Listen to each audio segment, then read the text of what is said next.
सरकारी योजना के तहत कृषि अयोग्य जमीनों को हासिल कर उन्हें खेती योग्य बनाने की चर्चा करने हेतु अधिकारी गांव में पहुंचे। हमारे लिस्ट की ये सबसे बड़ी जमीन है मैडम। मैडम ये प्रॉपर्टी, ये सारी जमीन लगभग 18.5 एकड़ है और ये सारी जमीन एडाथला मथाई के नाम पर है। 2 साल पहले हमने खेती करने की कोशिश की लेकिन कर नहीं पाए। इस बार होगा आरडीओ, क्योंकि इस बार हमारी सरकार है। नरक होगा नरक। एडाथला मथाई इस समय शहर गया हुआ। ऑर्डर रिवाइज करके ही लौटेगा वो। ये सच है मैडम, उनकी पहुंच बहुत ऊपर तक है। ये देखिए सर, हमको जाकर मिस्टर मथाई से मिलेंगे। सर मथाई जी हो? अरे मथाई साहब, आइए बैठिए बैठिए। नमस्ते। नमस्ते नमस्ते। आजकल आप कहीं दिखाई ही नहीं देते। दिखाई नहीं देते? आंखों में मोतिया बिंदु हुआ है क्या मंत्री जी? अरे वो तो मैं बस ऐसे ही कह रहा था शशि जी। लेकिन आपके पास सच है मंत्री जी, पार्लियामेंट के इलेक्शन के लिए मुझसे फंड लेके आप तो गायब ही हो गए, उसके बाद मिला ही नहीं। अरे ऐसी बात मत कहिए मथाई जी, इस गांव की खुशहाली की वजह से ही मैं यहाँ पर टिक पाया हूँ। देखिए, ये 18.5 एकड़ जमीन हाईवे के उत्तर में सिर्फ 1 किलोमीटर दूरी पर है। मैं कई सालों से कचहरी के चक्कर लगा रहा हूँ इस जमीन को नॉन एग्रीकल्चर लैंड करने के लिए। इन सब लोगों ने मुझसे करोड़ों की घूस दी है, ये कहकर के जल्दी काम हो जाएगा। अब वो जितने पैसे घूस में दिए हैं उसका पूरा हिसाब साहब ने डायरी में लिखा है। अब चाहे सीबीआई वाले हो या इनकम टैक्स वाले या ईडी वाले, ये सबसे पहले डायरी उन्हीं लोगों की जब्त करते हैं। अब ये 18.5 एकड़ जमीन में पानी भरा है, 20 सालों से कभी खेती नहीं हुई। गांव की भलाई के लिए एक मेडिकल कॉलेज बनाना, मथाई साहब का ये सपना उन्हें मरने से पहले पूरा करना है। वहाँ पर किसी की टाउनशिप बनाने का हमारा कोई इरादा नहीं है। अबे चुप कर। अब पंचायत प्रॉब्लम खड़ी कर रही है, खेती के लिए जमीन सौंपने को कह रही है। अब मथाई साहब, इसमें पंचायत का कुछ नहीं है, सरकार की ये नई पॉलिसी है, अब उसे बदलना थोड़ा मुश्किल होगा। मैंने एक बार खेती के लिए जमीन सौंप दी, फिर जिंदगी में कभी उसकी लेवलिंग नहीं कर पाऊंगा। देखिए, जमीन की लेवलिंग करना वैसे भी पॉलिसी के खिलाफ होगा और मैं किसी भी हालत में ये नहीं होने दूंगा। मथाई साहब, अगर दूसरा कोई काम हो तो बेझिझक कह सकते हैं। अब मुझे असेंबली में जाना है, इजाजत दीजिए। मंत्री जी ने तो हमें अंगूठा दिखा दिया। मैंने कहा था ना, यहाँ आना व्यर्थ है। क्या और कोई काम है? हमें विदेश से सोना स्मगल करना है, तुम करके दोगे? ऐसे कह रहा है जैसे कोई जिन हो। चुनाव में फंड देने से पहले ही सोचना चाहिए था। ऐसा अनफरामोश कहीं का। मंत्री साहब की पार्टी की खासियत यही है कि उन्हें आप जैसे बाहुबलियों का साथ और पैसा दोनों भी चाहिए, लेकिन उनके प्रयास और पॉलिसी दोनों सिर्फ गरीबों के लिए ही होते हैं। अरे अब बस करो शशि, ये बताओ कि अब करना क्या है? देखिए, मुझे तो ये पहले से ही पता था। एक तरीका है, सत्यशीलन। सत्यशीलन? मैं उसे पर्सनली तो नहीं जानता, लेकिन वो मेरे दूर के रिश्तेदार का रिश्तेदार है। जहाँ तक मैंने सुना है, ऐसी कोई समस्या नहीं जिसका समाधान सत्यशील के पास नहीं। सत्यशील आएगा, आपसे मिलेगा और फिर आपकी प्रॉब्लम सॉल्व करेगा।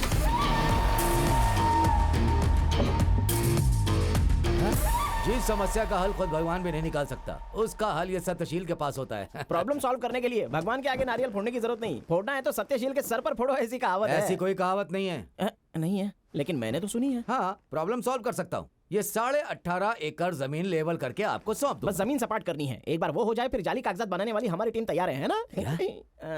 अब क्या? जमीन सपाट करने जो आदमी आएगा उसे पूरा 1 साल लगेगा। उसे रहने के लिए घर देना होगा, वो जितना कैश मांगेगा देना होगा, और लीज एग्रीमेंट भी 3 साल के लिए। 3 साल के लिए क्यों? किस लिए?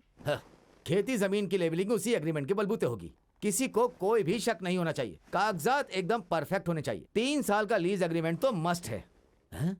क्या ये जरूरी है? बिल्कुल। पंचायत का मुंह बंद करने के लिए हमें एग्रीमेंट बनाना होगा, पिछली डेट डालकर बनाना होगा ना? हाँ, एक बार जमीन सपाट हो जाएगी, एग्रीमेंट के हिसाब से वो आदमी जमीन वापस कर देगा। तुम सिर्फ आदमी की बात बोल रहे हो, ये आदमी है कौन?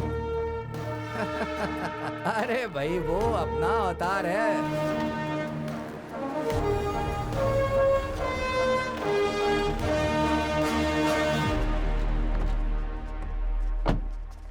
आइए आइए, इस गांव के सबसे अमीर आदमी हैं ये। आप अभी तक मथाई से नहीं मिली क्या? नहीं। बहुत अच्छा आदमी है, 8% ब्याज लेता है। ये है वर्टिकल शशि, मथाई का लीगल एडवाइजर है ये। सिर्फ एडवाइस ही देता है, कोर्ट में केस लड़ने के लिए अलग वकीलों की फौज है उसके पास। मेरी प्रशंसा खत्म हो गई हो तो अंदर आ जाइए। आइए ना, आइए आइए। आप बैठिए ना मैडम, मैं उन्हें बुला कर लाता हूँ। आइए ना। ये मथाई के बाले हुए गुंडे हैं। मैडम, ये मथाई साहब का बड़ा बेटा है, बेबी बॉन। और ये है उनका छोटा बेटा बाबू मौन। और ये हैं दोनों बेटों की बीवियां, ये है सुषमा और ये है जूली और ये है मैडम। हाँ। और ये है श्री मथाई। नमस्ते नमस्ते। आइए आइए बैठिए, आइए बैठिए बैठिए, आइए आइए। आराम से। अरे चाय नाश्ते का इंतजाम करो। नहीं नहीं उसकी जरूरत अरे नहीं no no it's okay I am fine.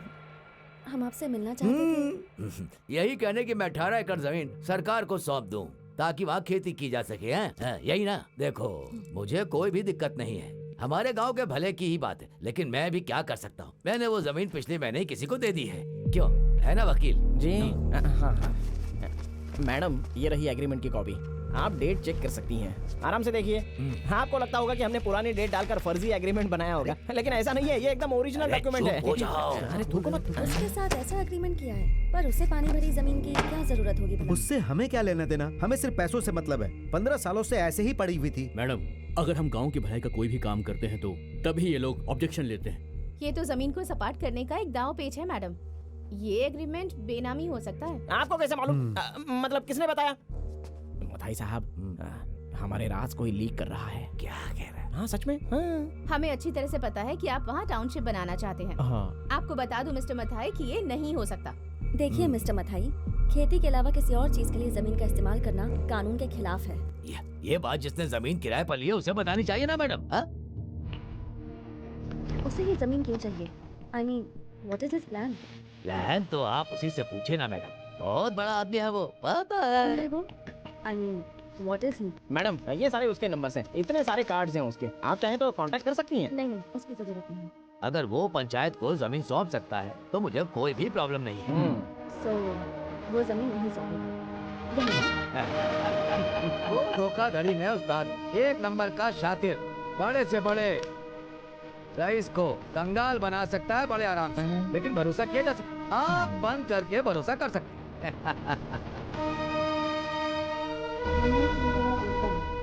Madam, बहुत खतरनाक है, अपने दुश्मनों को जमीन में गाड़ देते। उसकी एंट्री तो देखने लायक होगी मथाई साहब। उसने बोला था 10 बजे आएगा, 10:40 हो रहे हैं इस समय। देरी से आने वालों के लिए मैडम के पास समय नहीं है। देखिए वो बस अब किसी भी वक्त यहाँ पहुँचती वो होंगी। पहुंचा नहीं है, पता चला तो वो नाराज हो जाएंगी। अरे नियात, इनका फोन तो उठा रे। ए वकील, अरे जल्दी कब से देख रहा हूँ फोन लगा रहे हो, उठाया कि नहीं उसने? हाँ बाबा, दरअसल वो फोन पे गाना गा रहा है, जवाब ही नहीं देता। जवाब नहीं देगा क्योंकि गोपन नाम का कोई शख्स है ही नहीं। ये सब मनगढ़ंत कहानी है बस। अरे मैडम,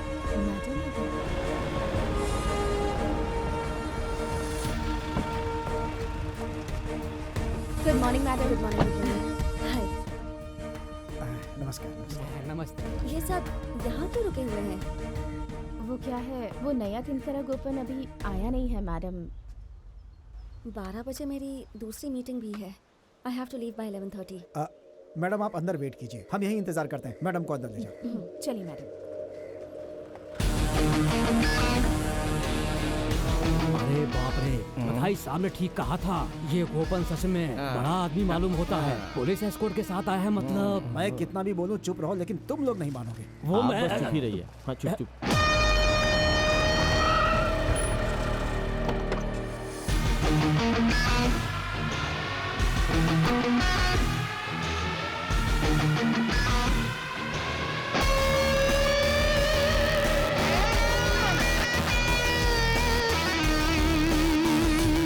यहाँ पर संगीतकार गोपन कौन है? ये डिग्री कब मिली उन्हें? डिग्री किसी भी क्षेत्र की हो, इससे कोई फर्क नहीं पड़ता। मुझे मेरे सवाल का जवाब चाहिए। क्या सवाल है आपके? ओ, मुदल कुट्टा बटालियन भी मौजूद है। मुझे संगीतकार गोपन को अरेस्ट करना है। सुना क्या वकील साहब, तुमने और मथाई साहब ने मिलकर जिस आदमी को खड़ा किया था ना, लगता है वो चोर निकला। उसके यहाँ पहुँचने से पहले वारंट यहाँ आ गया। अरे वो निकल चुका है।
सॉरी, मैं आ गया हूँ भाइयों बहनों, नमस्ते। मैं जानता हूँ मुझे आने में थोड़ी देर हो गई है। ज्यादा नहीं, बस 50 मिनट। मैडम कब से आपका इंतजार कर रही हैं।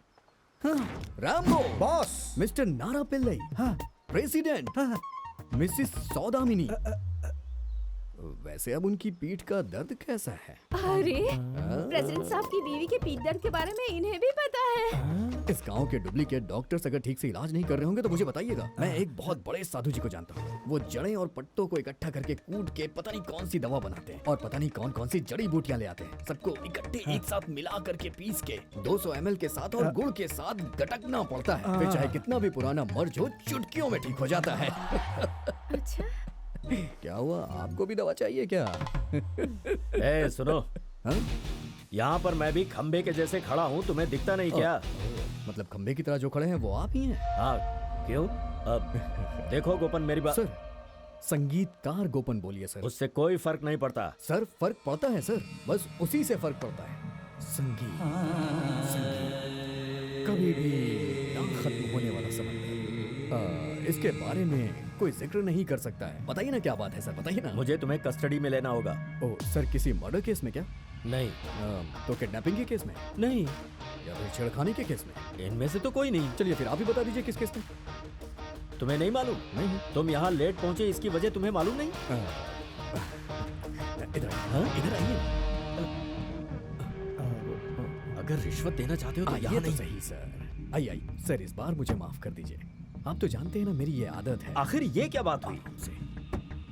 एक बार मेरी बात तो सुनिए सर, उसके बाद आप डिसाइड करिएगा मैंने सही किया या फिर गलत किया। बताओ। तुमने क्या पहना हुआ है? डार्लिंग, वीडियो कॉल करो ना मुझे। Hi sir. ये विश्व तुम्हारे पीटीआई को प्रॉब्लम से बाहर निकालेगा। अरे कैमरा थोड़ा नीचे तो करो, ठीक से देखना है तुम्हें। हाँ, क्या करना है अब तुम्हें पता है ना? हाँ बताओ, कब आओगी मेरे पास? सर मैं थोड़ा जल्दी में हूँ सर। मुझे 10 बजे पंचायत के ऑफिस में पहुँचना है सर। एक बार आप ये कागजात चेक कर लेंगे तो मैं टाइम से ऑफिस पहुँच जाऊंगा। सब कुछ क्लियर है सर। हाँ, पेपर क्लियर है या नहीं वो मैं डिसाइड करूंगा। ये यहाँ से आखिर में जाएगा। अरे आपने सबसे पहले मेरी गाड़ी रोकी थी ना। हाँ, और तुम सबसे आखिर में जाओगे। चलो बाजू हटो, मैं तुम्हें बाद में फोन करता हूँ। मूड खराब कर दिया। चलो निकलो। पता नहीं कहाँ कहाँ से यार, अभी तक एक भी लड़की नहीं आई सर। मैं चल निकल यहाँ से। चलो आ जाओ। अरे वाह, लड़की आई है। सर लर्निंग है, लर्निंग लाइसेंस। Learning licence?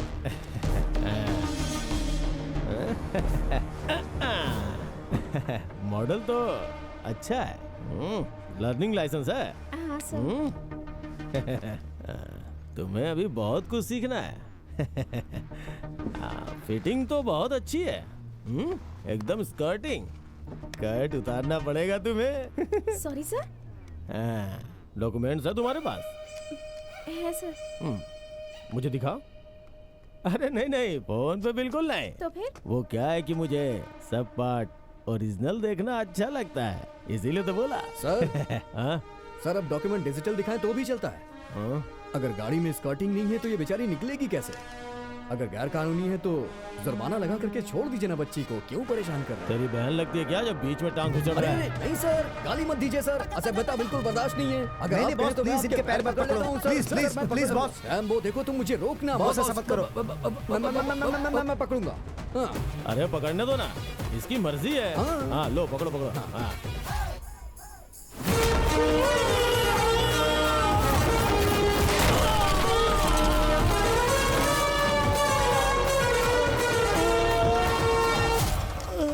गोपन पहले सर कह के बुलाता है, उसके बाद कुछ और कह के बुलाता है। आपको पता चला मैंने क्या बुलाया? आप पब्लिक सर्वेंट हैं, पब्लिक का आदर करिए, खासकर औरतों की इज्जत करिए, नहीं तो हम आपका अचार बना देंगे। हम हैं आम पब्लिक। समझ गया। Rambo, boss. गाड़ी स्टार्ट ओके कर बॉस। सुनो बेटा, तुम घर जाओ। हाँ सर, वो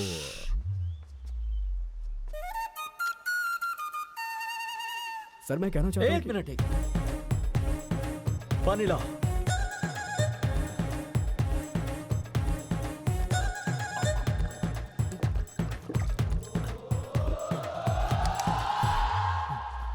देखो, तुमने जो भी किया उसमें तुम्हारी कोई गलती नहीं, लेकिन तुम्हें कानून को अपने हाथ में नहीं लेना चाहिए। मैंने कानून को अपने हाथ में नहीं लिया सर, मैंने तो पैर पकड़ा और जमीन पे पटक दिया। ओह, तो ये बात है। लेकिन प्लीज अब जीप में बैठ जाओ।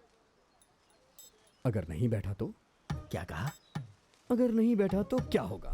मुझे बेइज्जत मत करो, ये लोग मेरी बहुत इज्जत करते हैं। देख करके तो नहीं लग रहा है सर। मैं बिल्कुल सच कह रहा हूँ, मेरा विश्वास करो प्लीज।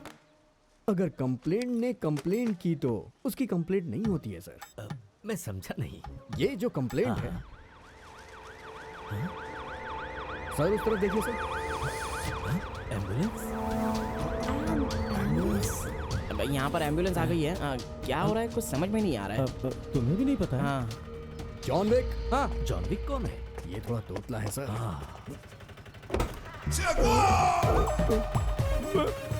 विश्व सर। हैं? विश्व? तुम्हारी ऐसी हालत कैसे हुई?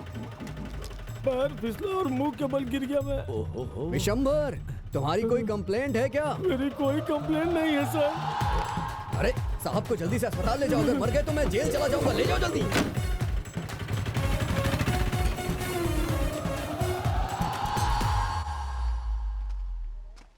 तो बताइए क्या प्लान है? अब आप नहीं जा रहे हैं शिवशंकर साहब? तो क्या सोचा तुमने? तुम मेरे साथ नहीं चलोगे? आना जरूरी है क्या? तो तुम नहीं आओगे? मुझे ले जाना टाल दीजिए ना सर, इतना भी नहीं कर सकते? हाँ। कहिए तो आपके पैर पकड़ लूं। अरे नहीं। हाँ? अरे जल्दी चलो यहाँ से। मिस्टर गोपन,